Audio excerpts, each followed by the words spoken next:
Hey listeners, Dan here. Early returns suggest that 2021 is going to give 2020 a run for its money, and I hope you all are healthy and well. Educators, I wish you luck in helping your students process the events from the nation's capital this past week. Over the last 6 months, I had an opportunity to have some conversations on the show with some individuals doing really important thinking about education in this moment in American history. Individuals like Nate Bowling. I just think that society in general needs more civic spaces where like slightly uncomfortable conversations happen between people who are reasonable but like agreeable. Karen Murphy from Facing History and Ourselves. Our country's national identity is informed by the past and what happened. So we need to think about how that's going to shape our decision making now. And Monique Seward. So, white people who are trying to figure out, okay, how did we get here? You're not going to get that out of one book. You're not going to get that out of 5 podcasts. You're not going to get that out of one protest. And I'm not discrediting any of that because it's important. You have to do something every day.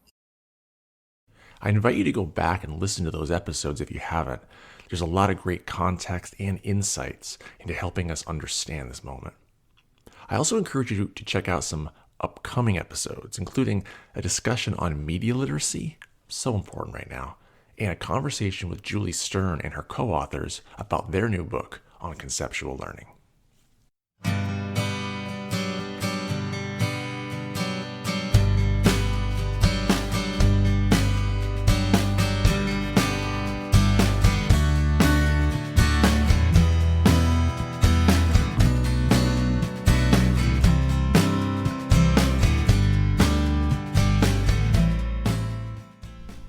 Welcome to What's the Big Idea? I'm your host, Dan Carney.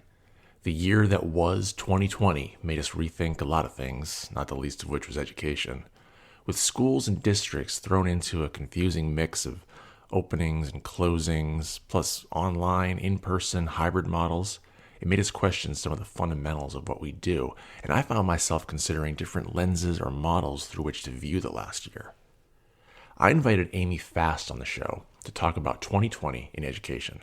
Amy's the principal of McMinnville High School in Oregon, and she shares her insights on education on her Twitter feed at FastCrayon. Here's the pitch.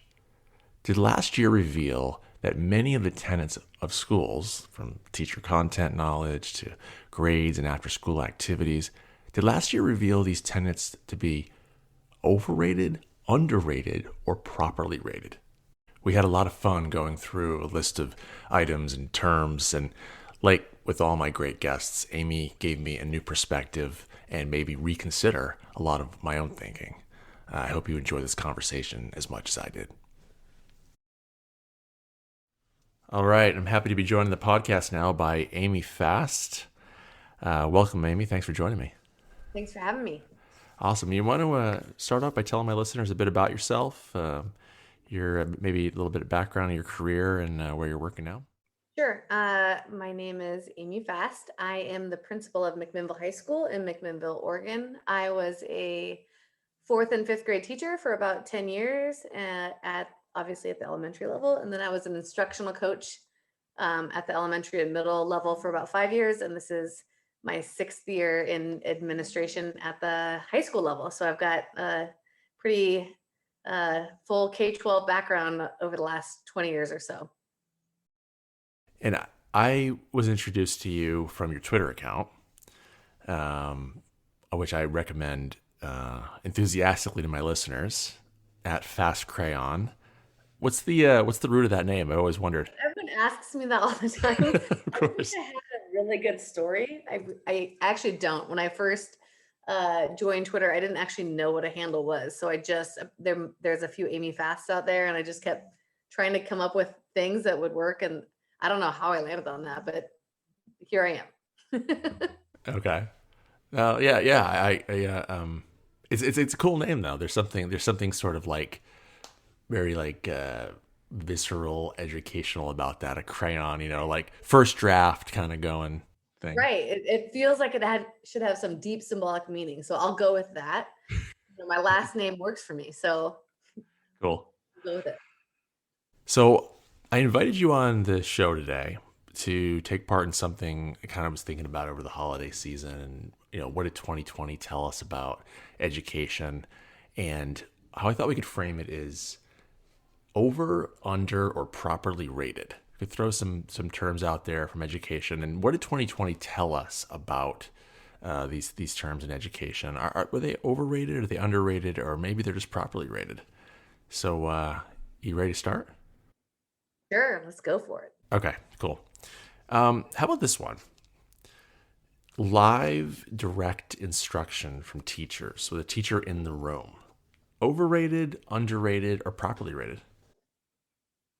I will go with it's underrated. Well, I think that, for years, most people double down on the importance of relationships and education. And as much as we want to think that technology has afforded us this luxury of being able to mimic those kind of relationships over platforms like Zoom or Google Classroom, the reality is that so much happens. And you did say direct instruction, to be fair. So I should probably just focus on direct instruction, but I'm thinking about in-person in general teaching. And so much happens in the moments in between, right? So, you might be instructing your students directly in the front of the classroom, but that eye contact and that subtle, smile you give the student who's having a hard day, that matters more than we give it credit to. And when students at the high school level especially have black screens, those nuanced interactions just aren't as possible. So, they say like 80% of communication is body language. And if you have one party that is screen off, camera off, you're not having those daily communications with your body language that you might otherwise have with your smiles, with your nods, with your proximity. All those pieces that are the art of teaching matter more than I think we recognized before. What if I tweaked that a bit and said synchronous learning? Okay. Over, under, or properly rated? I'm going to double down on it and say it's underrated. Okay, tell me. Yeah, absolutely. I hate to be really quantitative now, but when I'm looking at the students who are failing, I'm so sorry that you hear my dog snoring in the background. There's nothing. Okay. When I think about the students who are failing currently at the high school that I'm at, it's the synchronous or the asynchronous time rather that they're struggling most with. And I do believe that if we intentionally fostered more creativity with time in our schools, both with educators and students, that would be a good thing. But at the same time, it's that asynchronous time that has made me realize that so often we're grading our students' circumstances and not their actual abilities or their effort. Because I have students who are taking care of 7 siblings and holding a job and expected to be doing the same asynchronous work that my students are, who are provided with tutors and those sorts of things. And so really the asynchronous time makes the playing field pretty not level for a lot of our kids. And so I think asynchronous time would be overrated. So my counter is I feel like synchronous learning has been shown to be a bit overrated. Tell me more. Yeah, so my thinking is that what we found in 2020 is that teachers actually are able to replicate a lot of what's good about their instruction asynchronously. And I totally hear what you're saying, that if you're putting it on the laps of the students, well, now you're not taking their situation into account at all. But I love that because it's asynchronous, it can be done kind of anywhere, anytime. And I think a lot of teachers, it's like, wow, actually, maybe you being right there with the kids, maybe we don't have to necessarily have that. We can have you record some pretty engaging stuff, provide some pretty engaging material, and still get where we want to go. The question is, what are we using to judge whether it's over, under, or properly rated, right? Like, I wholeheartly agree that teachers can teach as effectively asynchronously as they can synchronously. I do not wholeheartedly agree that students can learn. All students, each and every student can learn as effectively asynchronously as they can synchronously. And so I guess if we're looking at the goal of student growth, then I think we need to look at like, who is learning well asynchronously, who is not learning well asynchronously. And in that case, if there's a pretty wide discrepancy and if there's quite a bit of inequities around who's learning well and who's not asynchronously, then regardless of whether or not we can mirror that, what teachers do in that modality, like if it doesn't work for kids, and it's overrated, in my opinion. Okay, very fair. So how about we go to this one then? Over, under, or properly rated parental involvement. Parental involvement is underrated. Have I said underrated on everything?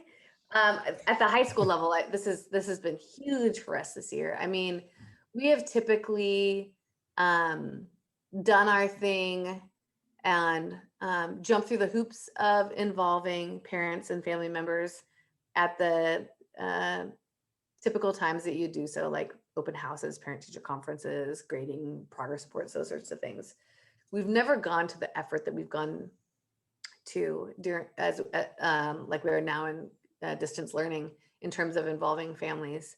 And what I'm finding is we probably have, prior to the pandemic, we had a handful of staff who would have gone on home visits to really problem solve with families and meet families where they're out and get to know them a little more in the situations that they're dealing with. And now we probably have a fifth of our staff of 200 that have done that. And what they are telling me is it has completely flipped the script for them in terms of their mindset when they work with students, their rigidity when they set up their expectations in their gradebook, their willingness to personalize and individualize the instruction, the curriculum, all those pieces for me have been so eye-opening that and there's this misnomer that really parent involvement is more important at elementary than secondary. And the reality is that it's actually more important at secondary, because secondary is where our kids become independent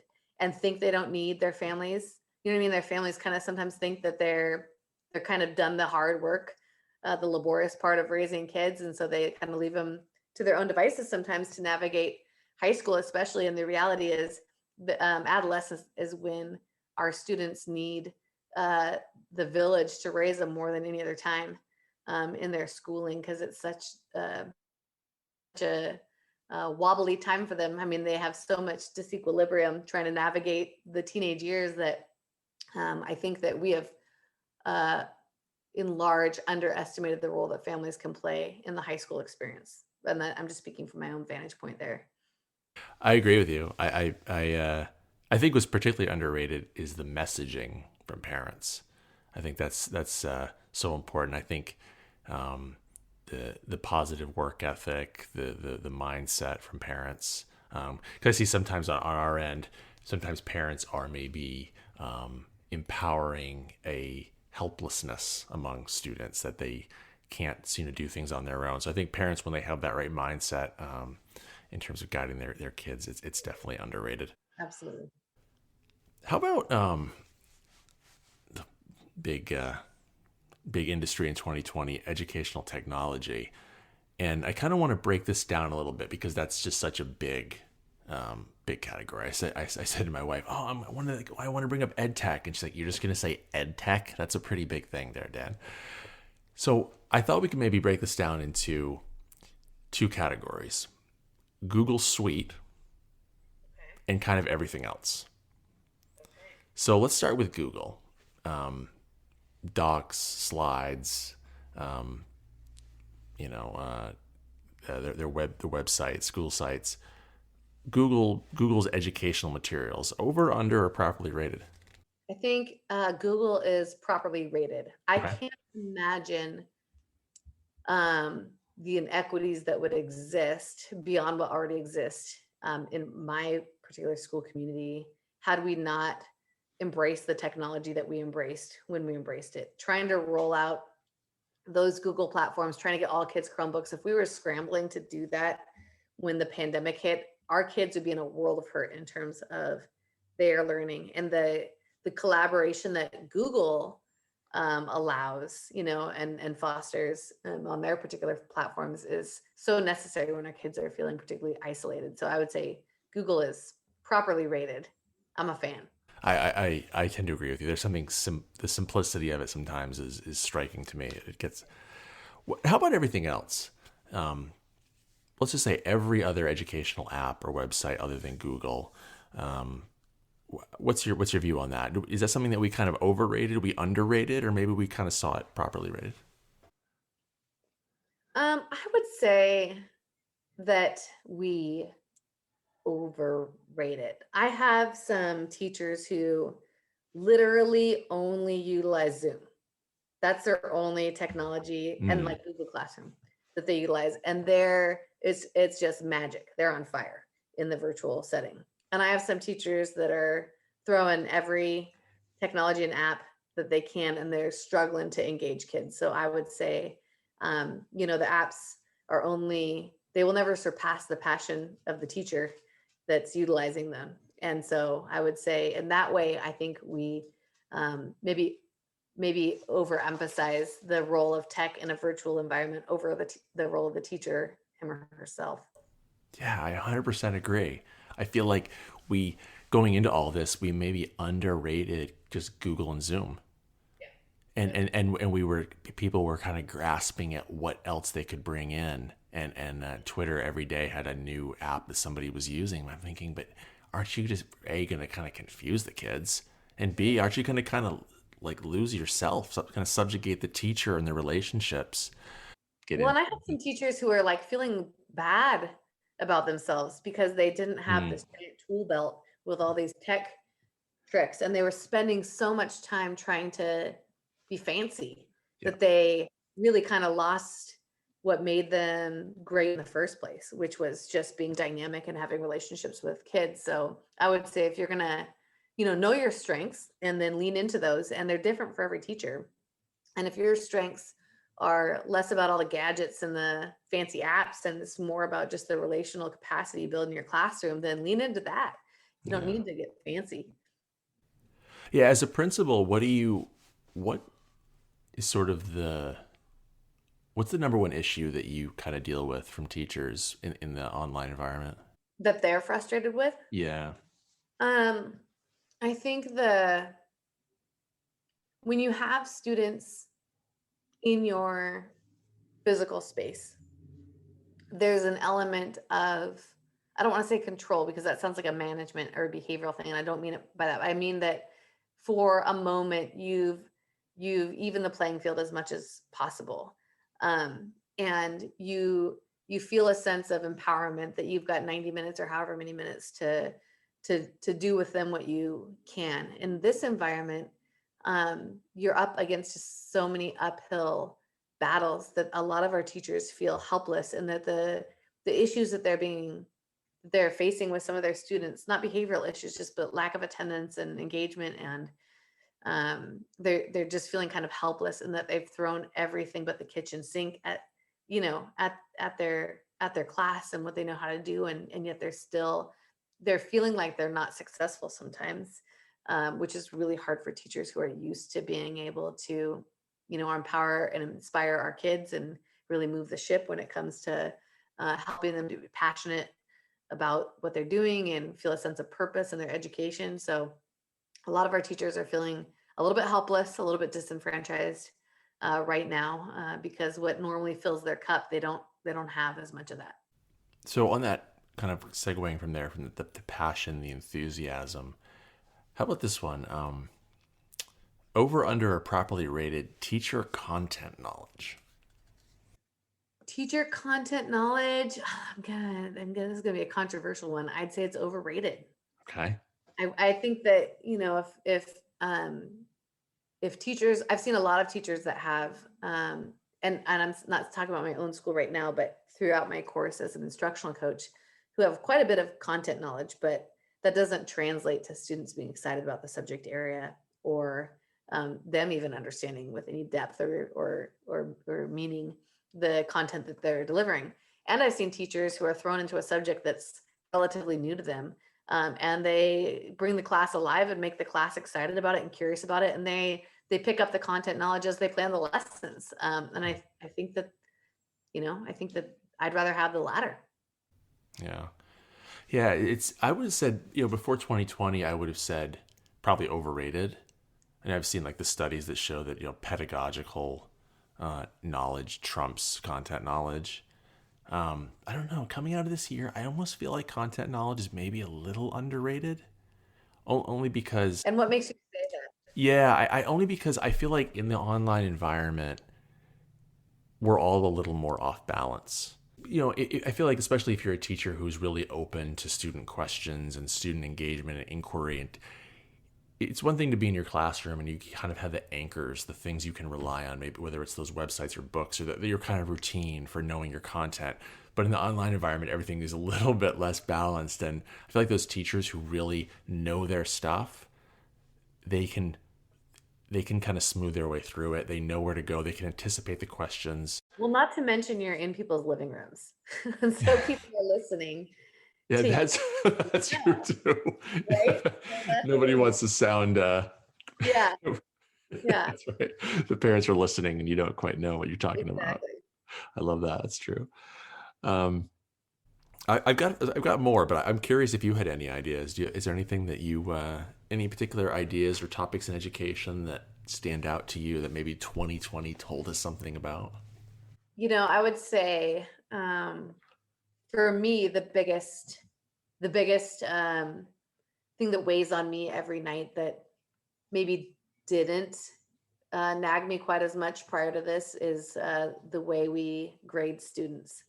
Oh, yes, I've got grades on my list. All right, awesome. Tell me, Amy, what do you think? Well, like I said before, we've just encountered so many situations where we realized we were grading student circumstances and not their actual abilities, and it's not acceptable. It's not ethical. It's not responsible. It's not accurate. And so, we're in our professional development. We are doing kind of crowdsourced, self-selected groups, think tanks, and I'm in the grading one. And these teachers are just some of the things they're innovating around and trying with grading is super inspiring. And at the high school level, so much of what we do is dictated by what my dog's eating my firewood. I might have to take it out of her mouth. So much of what we do is dictated by what colleges and universities want to see in the transcript. And so it's all that backwards design, right? And so I'm a huge fan of the mastery transcript. I don't know if you know anything about it. I love the mastery transcript. Yeah. And so I just won't be able to sleep at night if we go back to just plug and play traditional grading after this. I'm going to take the firewood out. I can totally hear you, but I'm going to take the firewood out of my dog. No problem. Yeah, go ahead. If your dog's munching on firewood, probably a good idea to intervene. I feel like even prior to 2020, grades were both simultaneously the most overrated and underrated element in education, right? I feel like there's such a groundswell, like starting with Scott Looney and the Master Transcript Consortium, like to get rid of grades, but yet you still have a lot of people saying, yeah, but what a college is going to do if you don't have grades, and I feel like 2020, I would say, showed just clear and bright how overrated grades are. So what is you talked about some of the innovative things you've seen from teachers. What have you seen?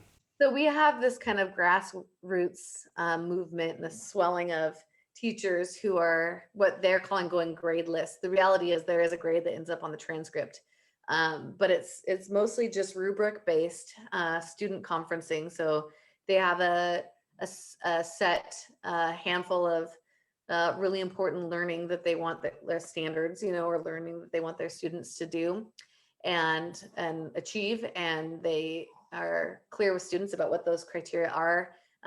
They are both. So this is where kind of the rub is at our school is I know there's a lot of experts out there that talk about just solely proficiency grading.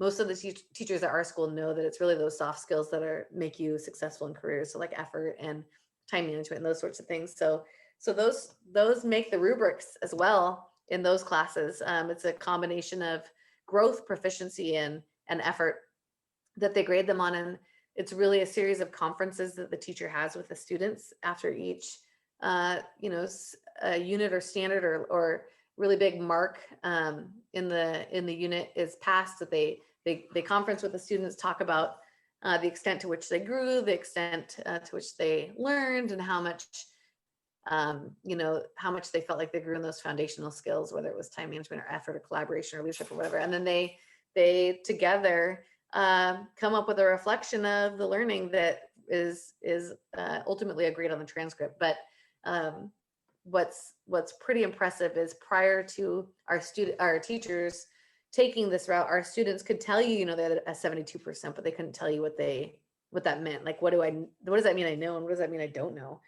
And now our students who are in those classes can tell you exactly what it is they know, what they don't know, how they're growing, where they're improving as a learner. And it's really exciting stuff to me. But it's a lot of hard work on the teachers' parts, because they have to make this like square a peg fit in this round hole in terms of our grading, our e-school system and their grade books and those sorts of things. So it's really fun to watch the work they're doing. And I do think that there's going to be a critical mass of teachers at our school that ultimately decides to change the way in which they grade. But you're right, grading at the high school level does take the support of the greater community, the school board, the superintendent. Parents will pressure you based on what the colleges are asking for. So it's a big undertaking for sure. Yeah, I kind of want to come back to that idea, but let me move to another one that kind of ties in. And I don't know, maybe 5 minutes ago I thought I know how you'd answer this, but now I don't know. College preparation, college prep as it exists today in America, over, under, or properly rated? Overrated. Overrated. Okay, tell me why. Overrated. I have okay, so maybe I'm jaded because I've now taught elementary, middle school, and high school. But I'm so tired of our rationale for what we teach kids being to prepare them for the next level. And I'm not entirely convinced that college is doing a fantastic job preparing our kids for the next level of. So what you end up getting is this like backlog of institutions that are preparing students for systems that are broken in the next level. And I just don't subscribe to that. Well, because this is what the real world looks like. We're going to also replicate these bad practices and do the same thing so you can prepare for this real world that actually is nonsensical. And I'm not saying college is nonsensical. Don't get me wrong. But I just think that it's super important to get our kids jazzed about their learning in the now. And there's nothing that'll prepare our kids for college better than getting them excited about learning now. Yeah, I 100% agree. I would say, and to kind of dovetail on what you just said, it's like college overrated, kindergarten underrated. Yeah. I remember reading once the author's idea was that we keep pushing college and college prep further and further down. I teach middle school and I'm seeing it kind of drift into 8th grade, but why don't we ever push kindergarten up? What we admire in a kindergarten, why is that suddenly no longer good when you're in middle school? And, to kind of tie all this together, there's a great organization. Maybe you've seen them, the Human Restoration Project. Oh, I love them. Yeah, so good. And they have these great resources for ungrading. And one of them that I've been experimenting with is they call it the Evidence Journal, and to where students are just demonstrating what they've learned. It's teacher feedback, as you say, a lot of work for the teacher, but it's really powerful stuff.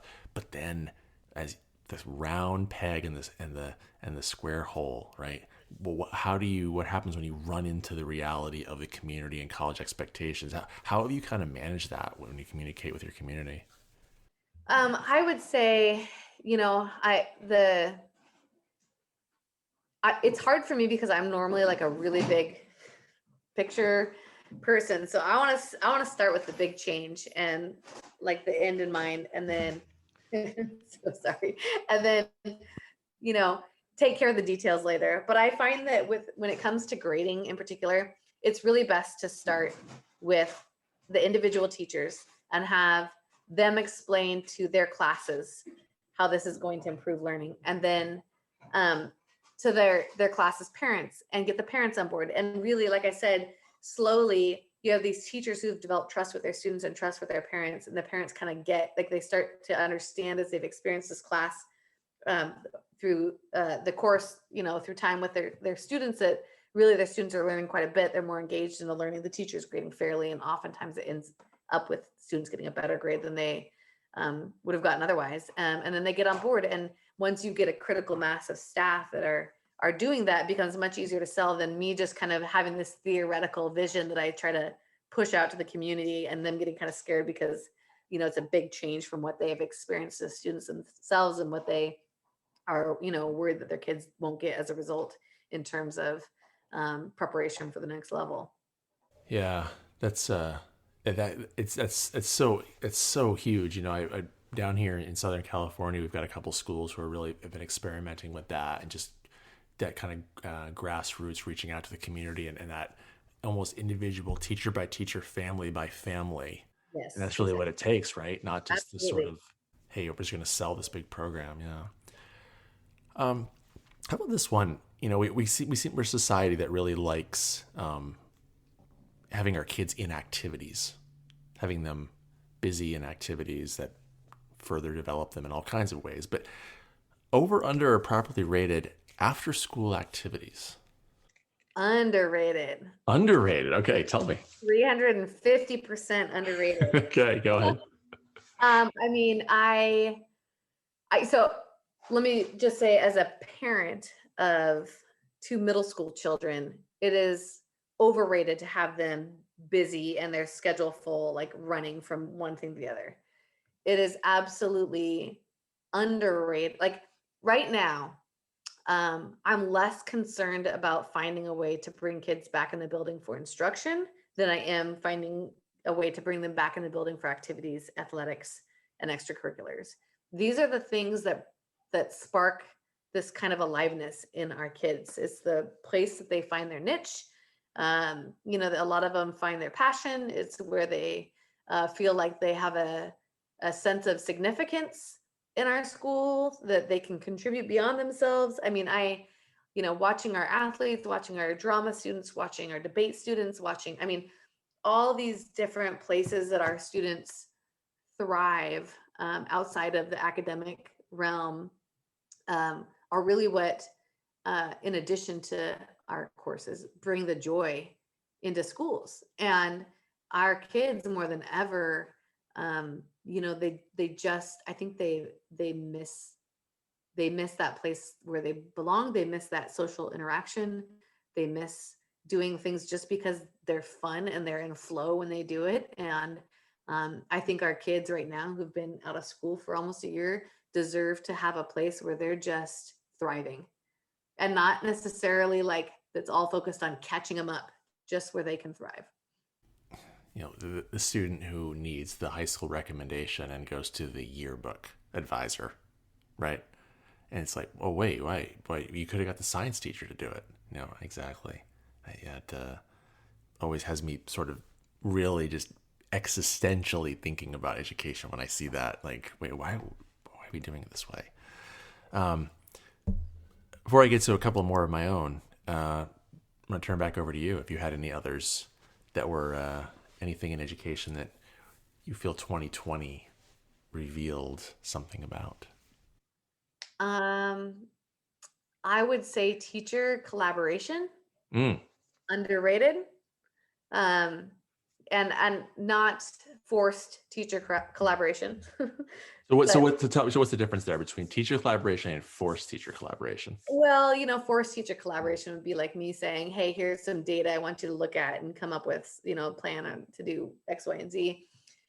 Organic teacher collaboration is teachers, coming together around a common hope, concern, problem they're experiencing in their classroom, and innovating around it, and sharing, some, shared experiences, and deliberating what they can do about it. And I would say, ironically, in this virtual environment, we've had better teacher collaboration than we've ever had before, just by virtue of time being kind of a variable that's a little bit more fluid, and because teachers are able to, just because proximity is an issue, collaborate with people who may not be in their hall or their their content area. So we've had some really excellent partnerships between teachers in this virtual environment that we hadn't had otherwise. Yeah, do you want to share an example of one of those collaborations? Yeah, I mean, like I said, we have self. I'm going to keep talking. We have self-chosen PD that teachers can sign up for, and it's cross content. So even when we're talking grading, like our grading group is our social studies, language arts, German, a career pathways teacher, administrator, all just people who got together around a common interest. And, the other day we were supposed to meet for an hour about it in the morning, and we put our own essential questions out there before we met, and then worked to try to answer them together. And we were supposed to meet for an hour. Like I said, we met for an hour and a half. And, the science teachers working with the German teacher and the math teachers working with the pathways teacher, and figuring out how their contents are similar and how they may set up the grade book in a way that values feedback over giving students a mark or a percentage. And it's just, I'm not entirely sure that we would have broken off into those same kind of groups if we were in an in-person setting. Sure. Yeah. It would have been more content alike, I think. Yeah. No, But there's right, this like visceral need to figure stuff out. Yeah. Yeah. And I totally agree. I think the organic teacher collaboration, underrated. Like planned teacher collaboration, probably a bit overrated. And I found too that I think because there's so much focus on just COVID and safety, there's been some kind of like almost like secret undercover teacher innovation and collaboration going on, because administration's like I don't know, just make it happen. And some cool things happen that maybe normally wouldn't be able to happen because there's more scrutiny. And so actually now let's move to that one as a not just an administrator, but a principal. School leadership, school administration. Did 2020 show us that administration is over, under, or properly rated? Oh man. I mean, I guess it depends on who your administrator. Yeah, I guess that's true. Yeah, it's maybe not a fair question, but I would say I used to think that leadership was overrated. I realize now that the culture, the principal, the administration, the school leadership sets can make or break teachers' morale when they're on the brink. You know what I mean? Like there's so many teachers this year have wanted to retire or throw in the towel because it's unreasonable what's being expected of them, and it's exhausting, and they're having to like reinvent their career. And so, if you have supportive administration, you may be able to, to muster through that and persevere. If you have administration that's like cracking down on you and you're always under the microscope and their thumbs on you, it could break you. You could be done. And so I think in this kind of crisis environment, administration might be underrated. A lot of administrators could kind of like go through the motions, because school kind of runs itself sometimes. But in a crisis, I don't think, you can't really go through the motions. You got to be brave as a school leader. Teachers have an amazing ability to rise to the occasion. And so sometimes I do think that administration is a little overrated. Teachers can really work things out and find some solutions, but that special administrator can be the difference. And so sometimes underrated. Like I would say a really bad one can do awful things to a school, Yeah. and a really good one can do great things to a school, and everyone in between is kind of like meh. Mm-hmm. Okay, yeah, that's probably fair. Yeah.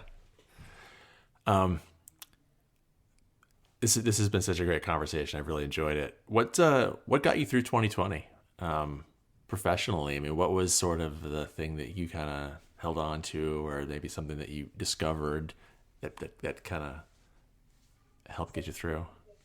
I got to think about that one for a second. What got me through 2020?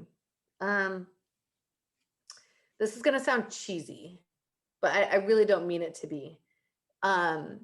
If I had not been an integral part of the staff that I am the principal of for 6 years and known them the way I know them, and am as intimately connected to them as I am, I think it would have been a lot harder for me. I think, it's the same thing that gets you through a pandemic with your family, and not to conflate like your work life with your family life, and that school has to be family for people. But for me, I just truly care about these people. Like I lose sleep about them, and I lose sleep about our students. And I, like, as cheesy as it sounds, I mean, I feel a tremendous sense of responsibility for making sure they feel taken care of. And so I think that's ultimately what gets me through, is I feel like the work is purposeful and I don't want to let them down.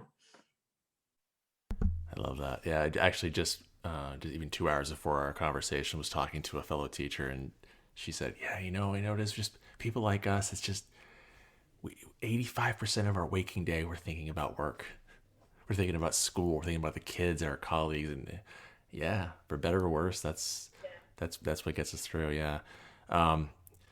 Amy Fast, I want to thank you so much. You're a principal up in McMinnville, Oregon. Good beer comes from there, as I recall. Great beer and wine. And wine, yeah. But there's the that's really what gets me through. I just didn't know how to say it. Okay. Yeah, we all know. It's all right. Hey, thanks so much for joining me today. I really appreciate it. At Fast Crayon on Twitter, always good stuff. Big picture thinking, insights, and I knew you'd have some deep thoughts for my questions today. Thanks so much. Hey, it's been a pleasure. Thank you. Thanks. Big thanks to Amy Fast for her insights, candor, and honesty. Exactly what education needs right now. Our students need that from us more than ever. They don't need us to have all the answers, but they need us to help them get closer to the truth through open dialogue, perspectives, and an examination of the evidence. Where does the evidence take us as we witness some unprecedented times in America? Thanks so much for checking out What's the Big Idea. Like I said at the top, go back and check out some of the episodes in the past 6 months. Some really great conversations with some amazing people. Going forward, also got some cool talks coming up. As always, if you've got any thoughts or comments on the show, at Big Idea Ed on Twitter is where you can leave them. All right, thanks everybody, and check us out next time.